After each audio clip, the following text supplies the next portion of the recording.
Well we are discussing alternating current, ठीक है ना। अल्टरनेटिंग करंट में प्रीवियस 3 वीडियोस हमने किया है, उसमें अल्टरनेटिंग करंट क्या है, उसके आरएमएस वैल्यू के बारे में, एवरेज वैल्यू के बारे में, एलसीआर सर्किट्स के बारे में हम लोगों ने चर्चा की है। आज हम एलसीआर सर्किट पर ही बात करेंगे, लेकिन इसमें इंडक्टेंस एल और ये जो कैपेसिटेंस सी और रेजिस्टेंस आर, ये तीनों प्रेजेंट हैं और दे आर इन सीरीज। हमने सर्किट डायग्राम यहाँ दिखलाया है और यहाँ पर क्या है, ये सोर्स है और in simplification value of the EMF in the circuit is E naught sine omega t. ये इंडक्टेंस ऑफ, ये जो लगाया है मैंने, इंडक्टर ऑफ इंडक्टेंस एल, ये this is the capacitor of capacitance C, this is the resistor of resistance R R in series. Okay, current बहुत दिख रहा है ऐसे, ठीक है ना। अब इसमें देखना क्या है हम लोगों को कि करंट का वैल्यू क्या होगा और इस सर्किट के लिए मैक्सिमम करंट के लिए क्या एक्सप्रेशन आना चाहिए, ठीक है ना। तो याद होगा तुमको, इसके लिए हम डायग्राम बनाते हैं और वेक्टर डायग्राम से जो हम डिस्कशन देंगे that will be very simple and lives it. ये बताओ तो यहाँ पर हमने ये रेसिस्टिव वेक्टर, ये इसको रिप्रेजेंट करता है रेजिस्टेंस, ओमिक रेजिस्टेंस को। ये क्या है, ये जो रिएक्टेंस को शो कर रहा है, किसका, कैपेसिटिव रिएक्टेंस को, और ये शो कर रहा है इंडक्टिव रिएक्टेंस को, ठीक है। ये यहाँ जो मैंने लिखा है XC capacitive reactance, this is equal to 1/C omega, हम लोग जान रहे हैं। और XL ये क्या है, इंडक्टिव रिएक्टेंस, और वह क्या है, L ओमेगा। ओके, अब देखो तो resultant reactance of the circuit हमने इसमें एज्यूम किया है कि XL is larger than XC, arbitrarily I have chosen that XL is greater than क्या, XC। तो इस वेक्टर डायग्राम में जो हमने यहाँ पे दिखलाया है इसको, तो देखो तो रिजल्टेंट जो रिएक्टेंस होगा सर्किट का, वह क्या XL माइनस XC होगा, ओके। और इसको कंप्लीट किया तो यहाँ पर जो R का और रिजल्टेंट रिएक्टेंस का जो रिजल्टेंट होगा Z इसे कहते हैं, that is called impedance of the circuit. Z वह क्या है, impedance of the circuit, impedance of the circuit. क्या तुम ये बता सकते हो, यहां पर Z स्क्वायर लिखेंगे हम लोग, Z स्क्वायर, तो वह क्या होगा, इस डायग्राम से देखो, ये R स्क्वायर अब प्लस इसका स्क्वायर, तो ये लिखेंगे R स्क्वायर और प्लस 1/C, हाँ यहाँ पर ये XL माइनस XC का स्क्वायर, तो ठीक बोल रहे हो, एक्सेप्ट अवेलेबल रखेंगे इसमें। तो Z should be equal to square root of R square plus R square और प्लस XL माइनस XC का स्क्वायर, कैसा होगा, बोलो। अब इसमें जो करंट का वैल्यू होगा,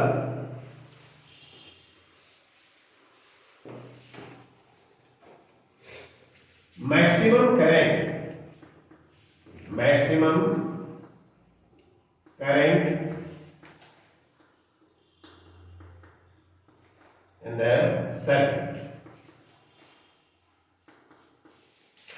I don't लिखेंगे हम लोग, I don't जो करंट एम्पलीट्यूड, करंट एम्पलीट्यूड, तो क्या E नॉट अपाई Z, ठीक है ना।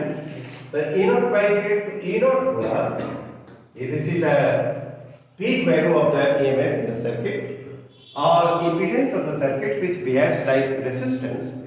तो ये Z लिखा, तो Z के लिए हम लोग क्या लिखेंगे, square root of R square, ठीक है ना, और प्लस यहाँ पर क्या लिखें, XL माइनस XC का होल स्क्वायर, ठीक। अब हम XC और XL की वैल्यूज को लिख देते हैं, अब उसको देखते हैं कि कैसा आता है। ये E नॉट बाई ये रूट ओवर R स्क्वायर और प्लस ये बोलो तो क्या एन ओमेगा होगा? माइनस 1/c ओमेगा का स्क्वायर। क्या इज इट ऑल राइट? अब ये देखो तो इसमें ध्यान से देखो तो ये जो current I not, this is the peak value of the current और सर्किट में, क्या ये ओमेगा पर डिपेंड कर रहा है? यदि ये जो ईएमएफ है उसकी एनुअल, उसकी जो फ्रीक्वेंसी ओमेगा है उसको यदि वेरी कराया जाए तो क्या आई नॉट वेरी करेगा? आई नॉट का मैक्सिमम वैल्यू कब होगा? जब यह वाला जो टर्म है वो क्या होगा? जीरो हो जाएगा। तो यदि हम लोग इसको वेरी कराएं और एक ग्राफ प्लॉट करें तो देखते हैं कि आई नॉट और इसका जो वैल्यू ओमेगा है उसके बीच कैसा कर्व आता है। उस कर्व पर जरा बात करते हैं और इस डायग्राम को हम मिटा देते हैं जिससे जगह पड़ती है, राइट? देखो तो यदि इसको हम इस तरह से प्लॉट करें, we get this curve like this। पूछोगे कि इस पर क्या आपने प्लॉट किया है? इस पर हमने आई नॉट को प्लॉट किया है, आई इस पर प्लॉट किया है ओमेगा, राइट? ठीक है ना? ओमेगा को प्लॉट किया है और you get a curve like this. यहां पर हम बताने जा रहे हैं कि फैन N omega minus 1/c omega, this term is equal to zero. यदि ये जीरो है तो क्या होगा? ये जो करंट का वैल्यू होगा वह क्या होगा? मैक्सिमम होगा। तो I naught will be maximum, I naught will be maximum. और इसे हम इसमें देखेंगे कि आई नॉट का जो मैक्सिमम वैल्यू होगा वह कितना आना चाहिए? क्या ई नॉट बाई आर? ठीक है, ये maximum value of the current है इन द सर्किट। ये maximum value of the current का मतलब ये कि जो पीक वैल्यू है उसका मैक्सिमम वैल्यू है।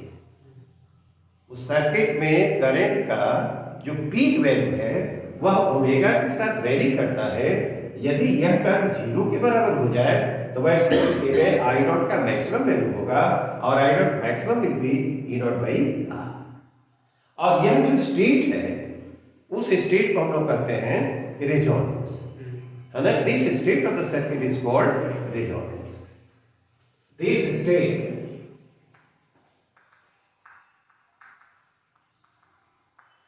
of the circuit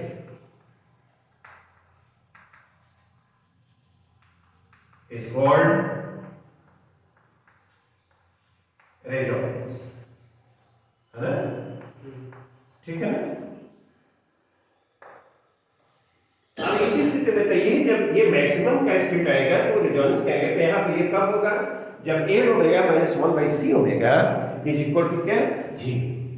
तो अब देखो यहाँ पर हम ये बताना चाहते हैं कि N omega is equal to कितना आ जाएगा? 1/c ओमेगा, नहीं? तो omega square is equal to 1/LC। तो ओमेगा जो होगा 1/√LC, क्या ऐसा लिखेंगे? और इसको हम ओमेगा नॉट से डिनोट करते हैं। इस फ्रीक्वेंसी को क्या ओमेगा नॉट से डिनोट करते हैं। तो ओमेगा जब ओमेगा नॉट के बराबर होगा तो वैसी स्थिति में ये देखो तो आई नॉट का जो वैल्यू होगा वो क्या होगा? मैक्सिमम होगा। तो यहां पर ये वैल्यू क्या है? ओमेगा नॉट है। When the frequency of the applied EMF is omega naught, then I naught will be maximum. और this state is called क्या? Resonance state, state of resonance. और इस ओमेगा नॉट की कॉरेस्पॉन्डिंग फ्रीक्वेंसी है उसको हम क्या कहते हैं? Resonant frequency. अब जरा यहां पर ये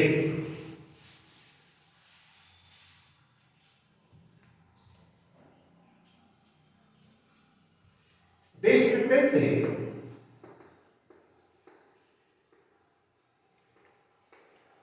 omega naught is called resonant frequency, resonant frequency of the LCR circuit।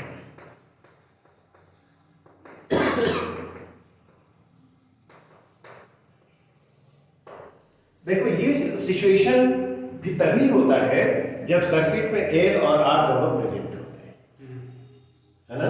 L C present होगा इन एडिशन टू आर, है ना। एल सी प्रेजेंट होगा in addition to R, only then this situation is obtained. ऐसा नहीं कि हर circuit में ऐसा होगा। तब यहाँ पर I naught maximum, E naught by R, I naught का ये मैक्सिमम वैल्यू है, और यह कब होगा जब ओमेगा ओमेगा नॉट के बराबर होगा, राइट। और इस सिचुएशन को हम क्या कहते हैं, रेजोनेंस, और कॉरेस्पॉन्डिंग की फ्रीक्वेंसी जिस पर ऐसा अकर करता है ओमेगा नॉट है, जो 1/√LC के बराबर होगा। इस फ्रीक्वेंसी को हम लोग क्या कहते हैं, रेजोनेंट फ्रीक्वेंसी कहते हैं। अब हम जरा इसी बारे में देखते हैं कि शार्पनेस क्या कहलाता है और क्वालिटी फैक्टर क्या कहलाता है ना। देखो अब हम शार्पनेस के बारे में जरा बात करना चाहते हैं। इसके लिए जरा देखा जाए, क्या यही हमारा रेजोनेंस कर्व है। हमने आई नॉट को इस पर प्लॉट किया है, और ये ओमेगा को, ओमेगा क्या है, ये frequency of the applied EMF, applied EMF, जिसे हम लोग फ्रीक्वेंसी ऑफ द सोर्स भी कहते हैं, फ्रीक्वेंसी ऑफ द सोर्स। तो हमने ओमेगा को इस पर प्लॉट किया है, और आई नॉट को क्या है उस पर प्लॉट किया है वाई ऑर्डिनेट पर, और ये कर्व पाया है। इसको हम लोग क्या कहते हैं कि ओमेगा नॉट जब होगा ओमेगा का वैल्यू, और उसके लिए मैंने बताया है कि ओमेगा नॉट जिसे रेजोनेंट फ्रीक्वेंसी कहते हैं 1 क्या है √LC, ठीक है ना। ओमेगा का वैल्यू जब ओमेगा नॉट के बराबर होगा, इतना होगा, तो ये क्या होगा, आई नॉट का वैल्यू मैक्सिमम होगा। Now let us consider the situation कि जब आई नॉट मैक्सिमम का 1/√2 है ना। यहाँ पर आई नॉट मैक्सिमम का क्या है 1/√2 है। तो उस सिचुएशन में जरा देखते हैं कि जो कर्व का ये जो रेजोनेंस कर्व है, ये जो तुमने पाया इसका विड्थ क्या है, इससे विड्थ पर जरा बात करते हैं। तो देखो यहाँ पर इसके कॉरेस्पॉन्डिंग जो फ्रीक्वेंसी ओमेगा 1 है, और इसके कॉरेस्पॉन्डिंग यहाँ पर क्या है ओमेगा 2 है। यह क्या शो कर रहा है, यहाँ पर ये पॉइंट ओमेगा 1 के लिए ओमेगा नॉट से कुछ बड़ा, और फिर ओमेगा 2 क्या है ओमेगा नॉट से छोटा। तो यहाँ पर यदि इसको डेल्टा W माना जाए, डेल्टा ओमेगा कहें, तो ओमेगा 1 इक्वल टू क्या लिखोगे, omega naught plus delta omega लिखेंगे क्या। यदि यह जो विड्थ है यह डेल्टा ओमेगा है ना, तो वो डेल्टा ओमेगा है, तो ये ओमेगा 1 जो होगा omega naught plus delta omega, और ये जो होगा वह क्या होगा ओमेगा 2 जो लिखेंगे, this is equal to omega naught minus delta, क्या ठीक। और इसका जो विड्थ आएगा ये पूरा, तो omega 1 minus omega 2 width of the curve. ये जो इसको हम कर रहे हैं, तो ये हम लिखेंगे तो ये कितने बराबर है ओमेगा 1 माइनस ओमेगा 2। इसको लिखा जाए तो बताओ तो omega naught plus delta omega है क्या, और यह माइनस ओमेगा 2 क्या है omega naught minus delta omega, तो यह क्या होगा 2 डेल्टा ओमेगा, क्या है ना। अब थोड़ा इसको देखते हैं कि 2 डेल्टा ओमेगा, शार्पनेस जो हम डिफाइन करते हैं, sharpness of the curve is given as sharpness of the curve, this is equal to omega naught by 2 delta. इस क्वांटिटी को कहते हैं शार्पनेस, है ना। अब इसमें देखो तो इसका वैल्यू जितना ही अधिक होगा, ठीक है ना, शार्पनेस अधिक कम होगा, द स्मॉलर डेल्टा ओमेगा का वैल्यू जितना ही कम होगा वो शार्पनेस उतना ही ज्यादा होगा।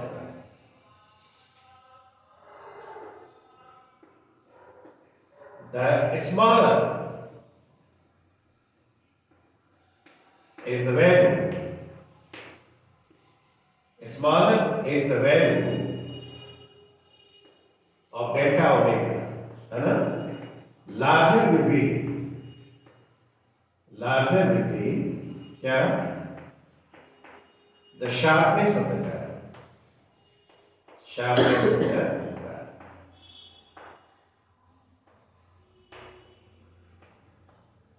तो मैं देखो ये जो यह यदि वेट छोटा हो तो उतना ही शार्प होगा। तो ये जो देख रहे हो वेट वह कितने के बराबर है? 2 डेल्टा ओमेगा मैंने लिखा है।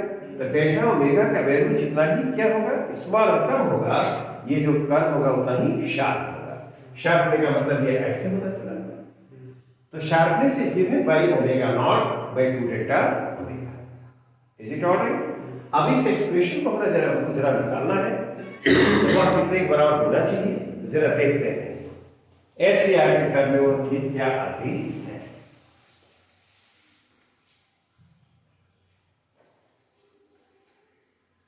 इसको हम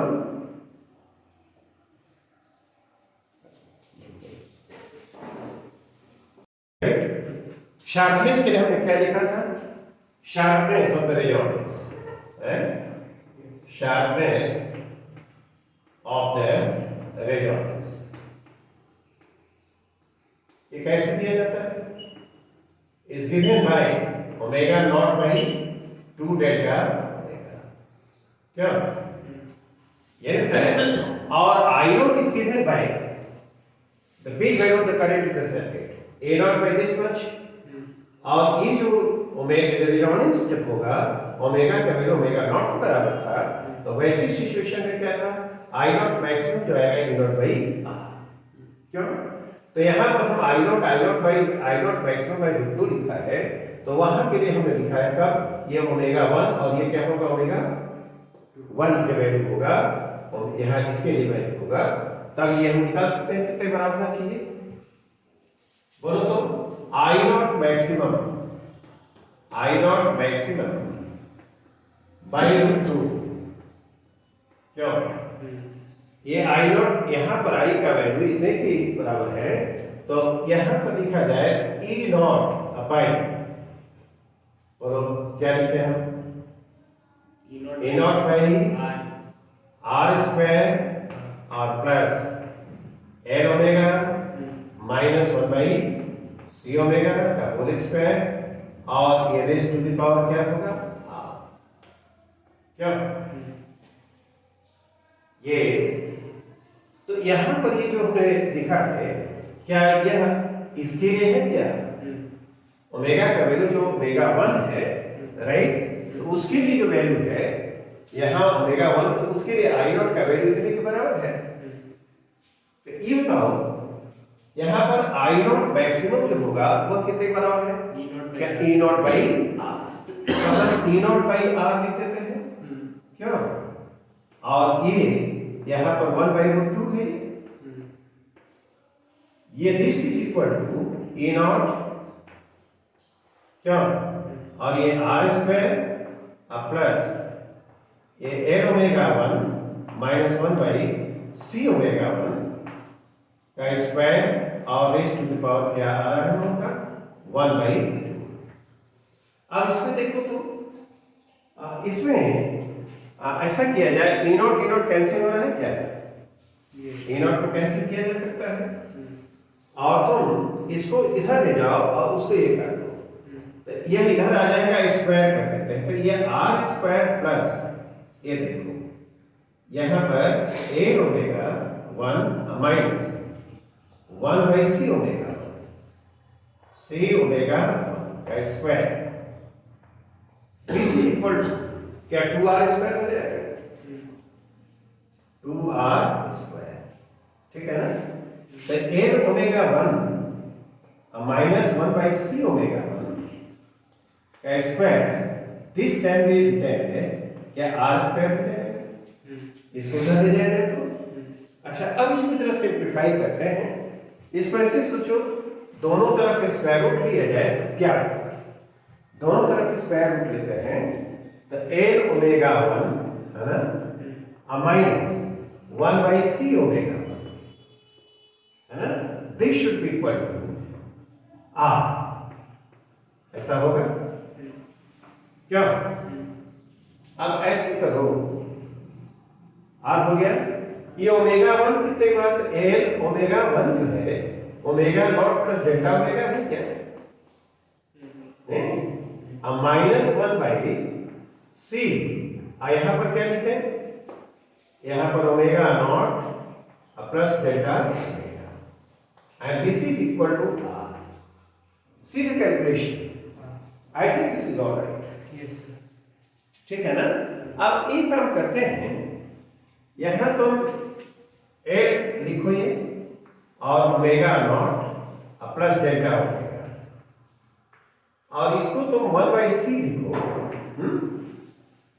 और ओमेगा नॉट को हाँ यहां पर काम करते हैं, ओमेगा नॉट को बाहर यहां पर, तो a ओमेगा नॉट हो जाएगा ये, अब 1 plus delta omega by omega naught होगा। क्या ऐसे लिख सकते हैं लोग? Yes, sir.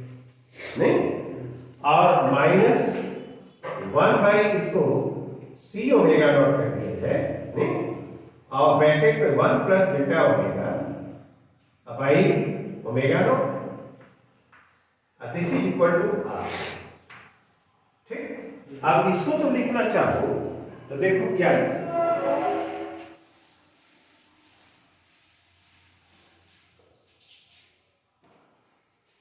a omega not,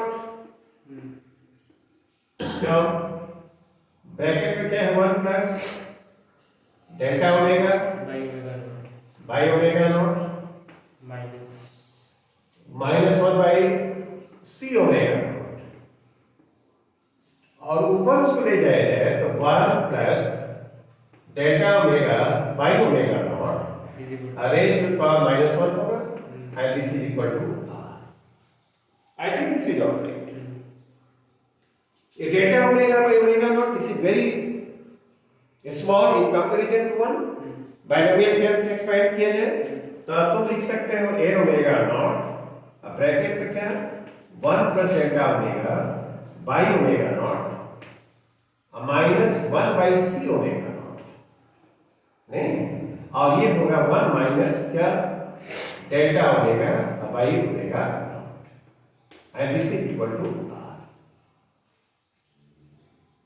okay, यहां पर c ओमेगा नॉट है, तो मैं काम करो, इसकी जगह पर यदि हम लिखना चाहें तो a ओमेगा नॉट लिखो, 1 plus delta omega by omega naught, नहीं, माइनस ये यहां पर ओमेगा नॉट लिख दिया है ऊपर, और c ओमेगा नॉट स्क्वायर, कैसा लिख सकते हो, 1 minus delta omega by omega naught, and this is equal to r.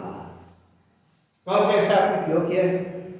देखो यहां पर c ओमेगा नॉट स्क्वायर लिखेंगे, 1/c ओमेगा नॉट स्क्वायर, तो वह n ओमेगा होगा, क्यों यहां से देख सकते हैं हम लोग, क्या ये omega naught is equal to 1/√c omega आता है ना, नहीं, Yes. ओमेगा नॉट स्क्वायर और c लिखा जाए, n है ना, ओमेगा नॉट स्क्वायर c, तो यह कितना आ जाएगा, 1/l, तो omega naught square c 1/l आएगा, तो ऊपर जाओगे तो l हो जाएगा, तो इसको लिखा जा सकता है n omega naught 1 plus delta omega by omega naught minus, यह n ओमेगा नॉट हो जाएगा. वहां से देखो omega naught square c equal to 1/l, तो इसी जगह पर 1/l लिखेंगे तो n ऊपर जाएगा, तो n ओमेगा नॉट हो जाएगा, n ओमेगा नॉट ब्रैकेट में 1 minus delta omega by omega naught, क्यों, and this is equal to r. तो ये पहला टर्म है, ये तो कैंसिल हो जाएगा, और ये जो आएगा यहाँ पर क्या आ जाएगा, n ओमेगा नॉट कॉमन लिया जाए, ये यहाँ पर 2 डेल्टा ओमेगा, क्यों, और बाई ओमेगा नॉट होगा, and this is equal to r. क्यों, देख सकते हैं हम लोग, इस क्वांटिटी को लिखना हम लोगों को, तो 2 delta omega by omega naught, and this is equal to r by n omega naught. ठीक है ना, तो तुम लिखो इसको omega naught by 2 delta omega लिखा जाए तो क्या होगा?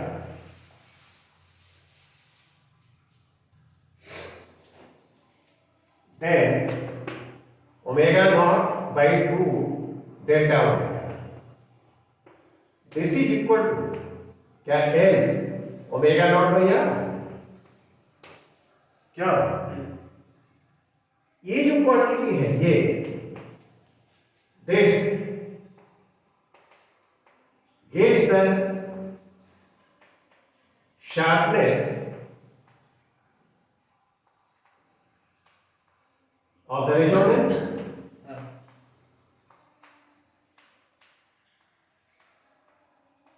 नहीं, और L omega naught by are इस क्वांटिटी को क्या कहते हैं? Quality factor. क्या यही क्यू है? इस क्वांटिटी का नाम है क्यू। डेनोट क्यू, इसको कहते हैं क्वालिटी फैक्टर।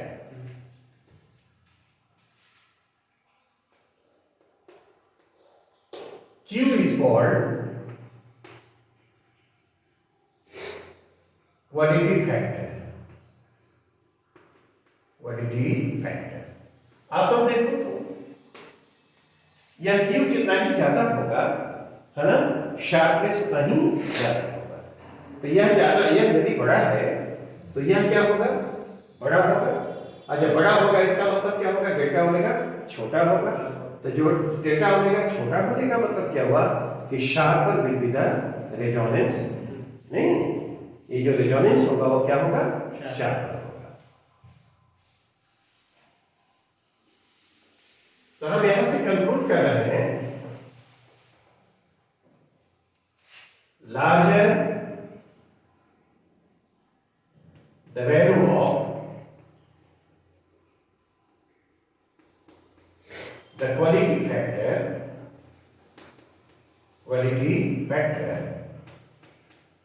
ठीक है ना? तब क्या होगा?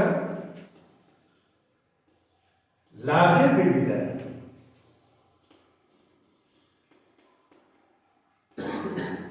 the sharpness of resonance। ठीक है ना? ये Q इज इक्वल टू कितना है? L omega naught by R. ये जो क्वांटिटी आई है उसको Q से डिनोट करते हैं, that is called quality factor. और ये जो क्वालिटी फैक्टर ये हुआ क्या? यह है, यही Q है। तो ये omega naught by 2 delta omega है, और omega naught by 2 delta omega this gives the sharpness of the resonance. तो Q जितना ही बड़ा होगा शार्पनेस उतना ही ज्यादा होगा, है ना? The larger the value of Q, sharper will be the क्या? ये resonance, state of the resonance side में रेजोनेंस होगा उतना ही शार्प। शार्प होने का मतलब ये जो विड्थ है उसका कम होगा। ठीक, तो हम लोगों ने देखा एलसीआर सर्किट। एलसीआर सर्किट में हम लोगों ने देखा कि रेजोनेंस का स्टेट क्या होता है जब ओमेगा ओमेगा नॉट के बराबर होता है और omega naught is given by 1 by root over LC. Then I naught is maximum, है ना? जब ओमेगा ओमेगा नॉट के बराबर होगा तो I naught will be maximum. I naught is the peak value of the current in the circuit, और इस state को हम लोग रेजोनेंस कहते हैं। और रेजोनेंस का जो शार्पनेस है that is given by omega naught by 2 delta omega. 2 delta omega is weight, और ये वेट हम लोगों ने लिया है क्या है? आई नॉट मैक्सिमम बाय 2 पर। ठीक है ना? और फिर हमने एक दूसरी क्वांटिटी को डिफाइन किया है, वो क्यू है, जिसे कहते हैं quality factor L omega naught by R. और हमने रिलेशन से देखा कि L omega naught by R जो क्वालिटी फैक्टर है, क्यू वो जितना ही बड़ा होगा sharpness of the resonance will be large, वो उतना ही बड़ा होगा। ठीक, I think this explanation is correct and you get the points. ठीक है ना? जो कि हम लोगों ने डिस्कस करना चाहा है कि क्वालिटी फैक्टर क्या है, शार्पनेस क्या है, रेजोनेंट फ्रीक्वेंसी क्या है, ठीक है ना, और रेजोनेंस की मीनिंग क्या है। Okay, here I complete this discussion. अब हम एक दूसरी बात कहना चाहते हैं कि पावर ऑफ द रेजोनेंस, ये एलसीआर सर्किट है ना, ये power of the LCR circuit क्या होता है, इस पर थोड़ी सी चर्चा हम कर लेते हैं।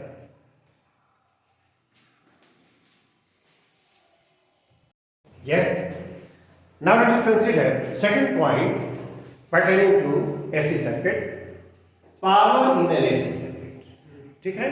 Let us consider circuit in which the instantaneous EMF is given by E is equal to E naught sin omega t, and in the circuit instantaneous current is I is equal to I naught sin omega t plus phi. Okay? अब देखो तो in a time interval t and t plus dt, the work done by the source, work done by the source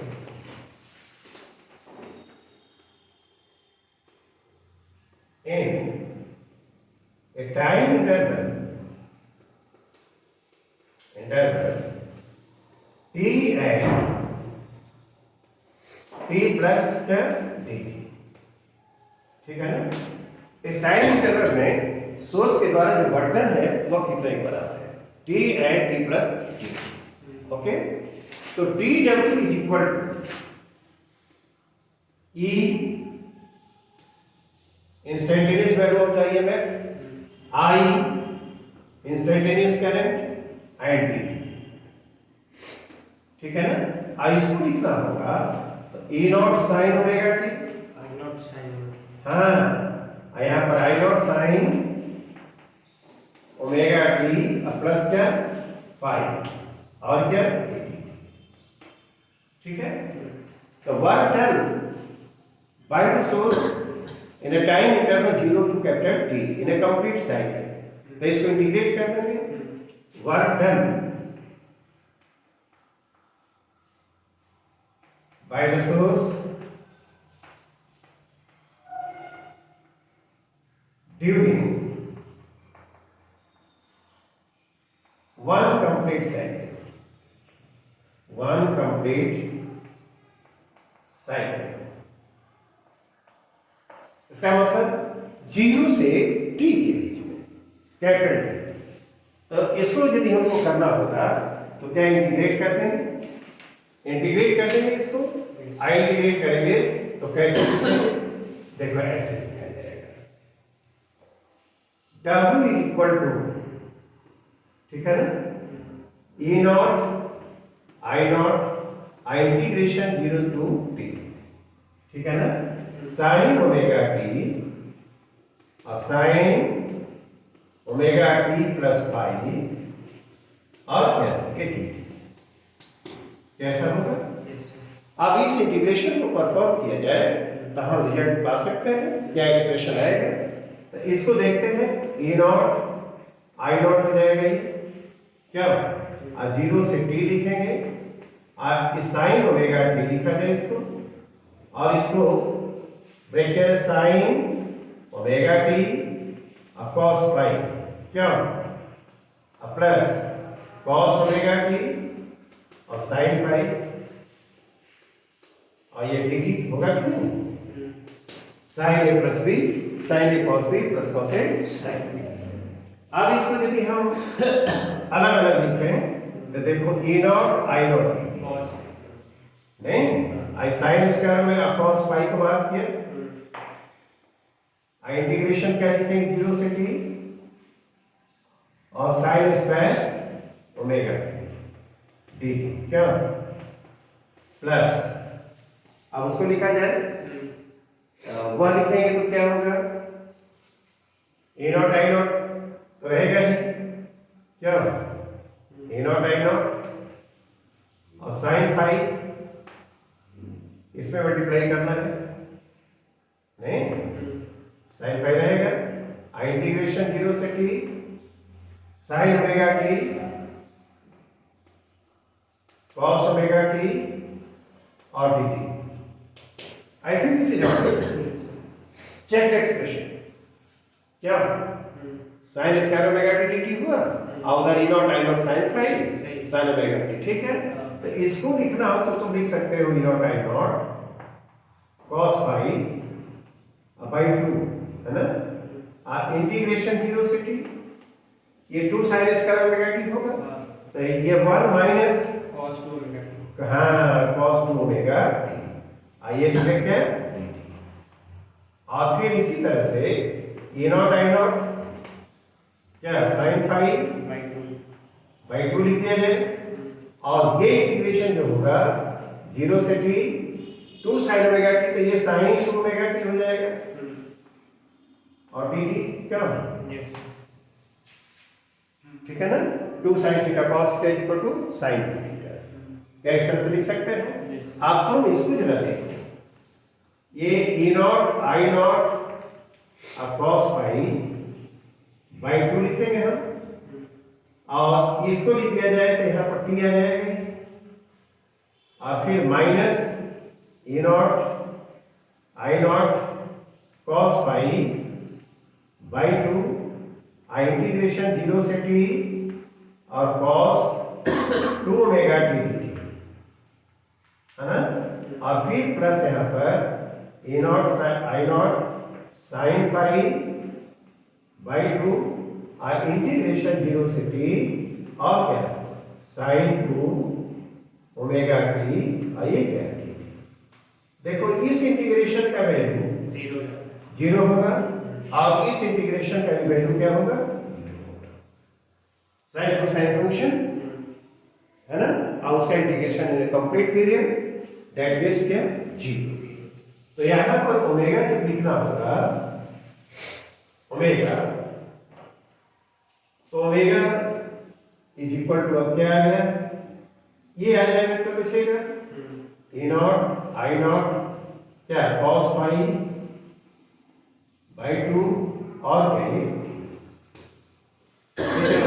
yes तो p average जो power ये w by T लिखे और ये कितना हो जाएगा e नॉट आई नॉट और cos पाई बाई क्या 2 इसको लिखेंगे e नॉट बाई रूट 2 लिख सकते हैं और आई नॉट बाई रूट 2 लिख सकते हैं और cos पाई लिखेंगे ना ऐसे लिखा जा सकता है तो ऐसे लिखेंगे तो ये क्या है e नॉट इधर ये में RMS वैल्यू है ERS हाँ ERMS नहीं EMF का RMS वैल्यू हो गया और ये करंट का RMS वैल्यू हो गया तो जो P एवरेज होता है नहीं P एवरेज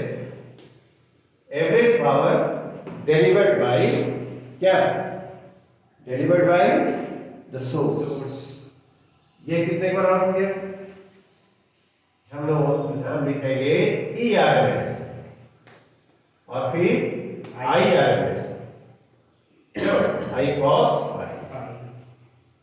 क्या ये एक्सप्रेशन को हम लोग ये एक्सप्रेशन हम लोग प्रॉब्लम में यूज करेंगे और ये cos फाई जो होता है उसे क्या कहते हैं हाँ this is called power factor of the circuit ठीक है ना फॉर द सर्किट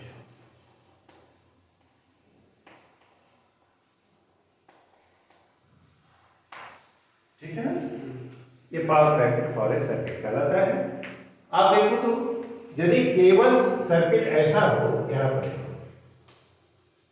ये केवल रेसिस्टेंस में है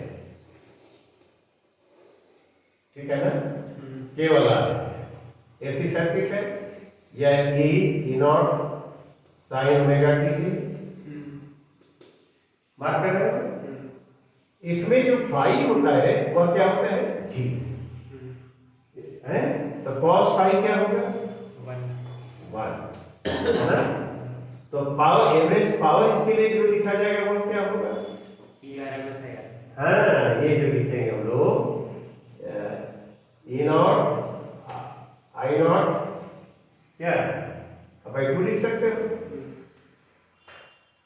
इसमें मैक्सिमम पावर कंज्यूम होता है ठीक है ना तो इसमें पावर कंज्यूम होगा ठीक लेकिन ये मान लो कि तुम्हारे पास एक सर्किट है कौन सा ये देखो दूसरा सर्किट हमने मान लो कि यहाँ पर ए है केवल ठीक है ना केवल ए है ऐसा हमने देखा है केवल ए तो इसके लिए हमने बनाया था क्या इसके लिए 5 आता है प्लस 90 माइनस 90 क्या होगा? तो ये बताओ cos फाई क्या होगा जी, ये L था। और एक दूसरा हम लोगों ने देखा था ये केवल कैपेसिटेंस उसमें सर्किट में, एसी सर्किट ये भी देखा है, ये सी है। तो इसमें फाई का वैल्यू क्या था 90 डिग्री था क्या? ये बताओ cos फाई इसमें क्या हुआ, ये भी 0 हुआ। तो केवल कैपेसिटर हो सर्किट में या केवल इंडक्टर हो तो energy is not consumed in the circuit, है ना।